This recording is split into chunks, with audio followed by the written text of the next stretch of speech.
KDA, and one of the main reasons as to why the Proud Orcas have gotten their ability to be able to get the snowball in the early stages of the match is because of James's crucial triple kill against their opponents. And right now, nakikita natin na noong si James yung nag-lead na mga team fight and si Aizawa yung nasa likod as well as Ishkael, talaga nga namang nagkakaroon ng,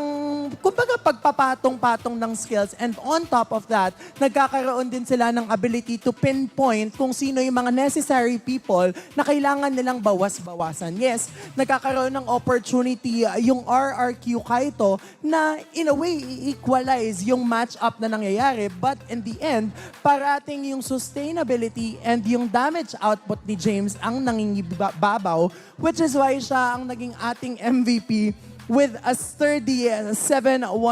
KDA and a team fight participation of 80%. And on top of that, lagi ding crucial yung kanyang bravest fighter in na hindi siya nag-hesitate na mag-flicker in all towards the backliners of RRQ Kaito, aka Mingwin and Sai, na ginagamit lang din naman yung kanilang mga ability to be able to dish out their damage output.